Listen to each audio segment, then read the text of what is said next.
Well, hello everybody, and welcome back to G Bear's Off-Grid Ways, a homestead in the desert, December 2nd, 2021. Almost the end of the year. It's getting pretty close here.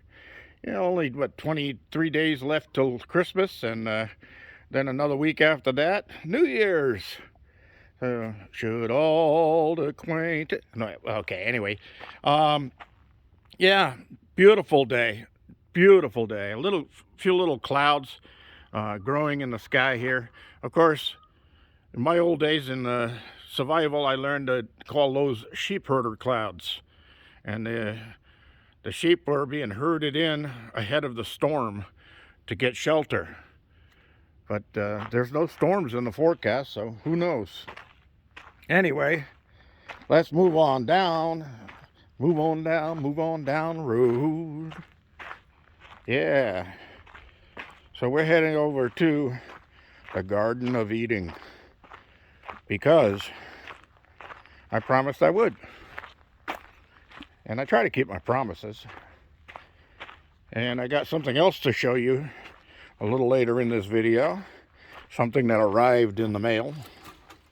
And we'll get onto that in a little bit. But yeah, look at this pear tree. It's got new growth on it. And it still thinks it's springtime. And it's even got some buds up here on the branches. Totally amazing. But there are some leaves starting to turn, so it might go into dormancy pretty soon. And the apple leaves are starting to turn yellow, so that's a good sign that we're going down. But look at the bud on that Sharon apple branch right there that I grafted on. But yeah, this is a healthy little tree. And I don't want to do any grafting in the winter time here because they're going for dormancy, and you don't want to graft just before dormancy because your saps aren't flowing. So you're not going to have a good chance of a successful graft. You can try it, I mean, because the weather's been holding, but if you get one good frost in between it all done, bye, start over. So you may as well just wait till springtime when the sap starts flowing. It's a good time to get that done. So anyway, let's see what we got going here. Look at the tomatoes coming out on this thing. This late in the year, and this tomato plant thinks it's springtime, and it's going crazy. Got a lot of tomatoes mixed in this group here. And I don't know if they're going to hold because last night got down to 41.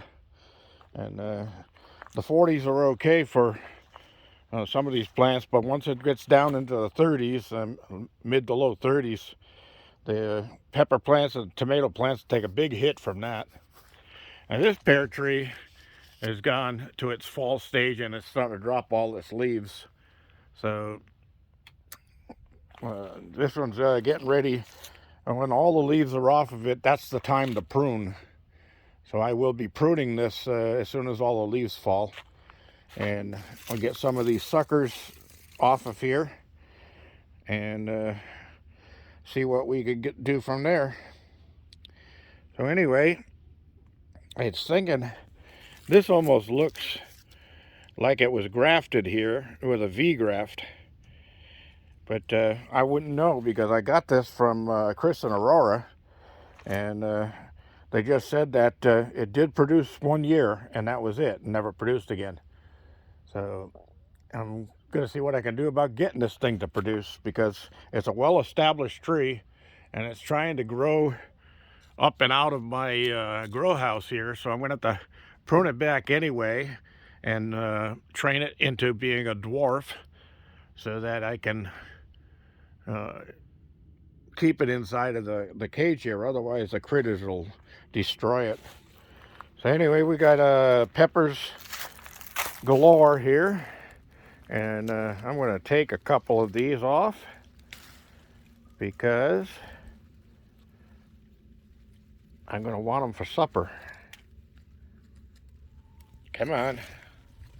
There we go. I got a couple of, and these things, you can smell the heat in them. Boy,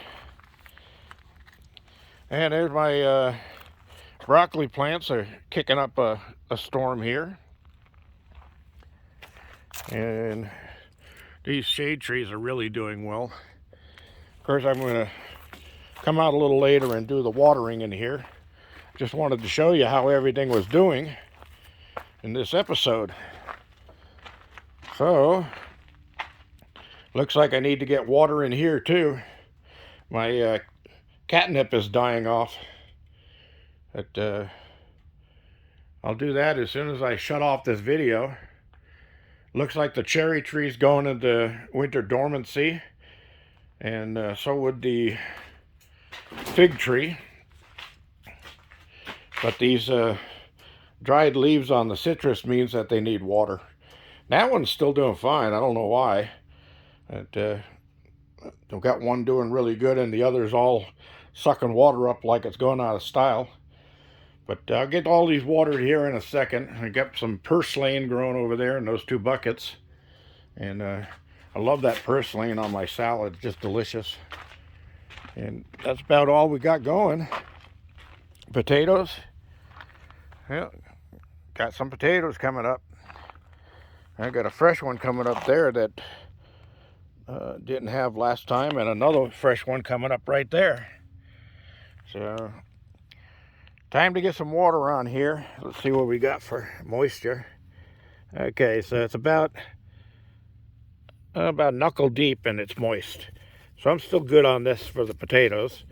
You don't want your potato ground to be soaking wet or your potatoes will rot in it. And also, the worms and roly-poly bugs will get down there and just start eating away, and you'll pull up a potato and it'll have all eaten holes in the side of it. My cilantro, it's only got 1 plant left, and gonna have to get some more of that planted because I like my cilantro. My watercress is doing good, and of course this is the apricot that should be going into dormancy here any time now. And the mandarin tangerine down there is liking that warm little shelter I made for it. And this is some more cabbage growing up here, but this is chicken cabbage, and something's been getting in and eating the leaves. And I have seen some locusts around, so I'm thinking that's what it probably is. And I've got some flower buds on my zucchini, and my onion is going great right there too. Of course, I don't think I showed you over here. I was looking the other way the whole time, but there's my kale and my spinach and my radishes and my garlic. I wonder who named garlic. Did they lick it and go, "Gah"? There's my oregano, and my dill, and my little extra aloe vera that was dying in the other pot, and I stuck it over there, and it took, and it's growing up. But it looks like everything needs water probably tomorrow, because I'm about 4 inches down. I've got plenty of wet soil. And this is my asparagus, or asparagus.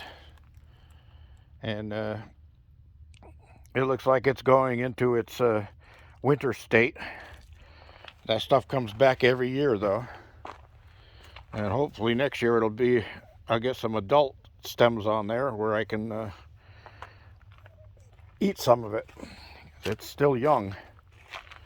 All right, that's about all. Just wanted to get through here and make sure you had that, but I'm going to show you the one other thing that I mentioned that I got in the mail. And I was curious because I wasn't expecting anything, and I went down to check my mail, and I had a card in there that says you got a package to pick up at the desk. So I went in to pick up the package at the desk, and I go, it feels like a license plate. What am I getting a license plate for? And anyway, what it was another one of these fun signs. And I have a sneaky suspicion it came from those rascals, Janet and Randy, because they're the same ones that sent me that chicken warning sign that's up on the chicken coop. You remember a few episodes back where I posted that, and it comes from the same company. So, but they didn't put anything in there saying who it was from, but I'm going to give them credit for it because I'm pretty sure they were the rascals that did it. Now I just got to find a place to post this thing. That's it, everybody. Thanks for joining me. Got to get some work done today. This is G-Bear saying don't forget your thumbs ups down there. Don't forget to subscribe down there and share. G-Bear signing off.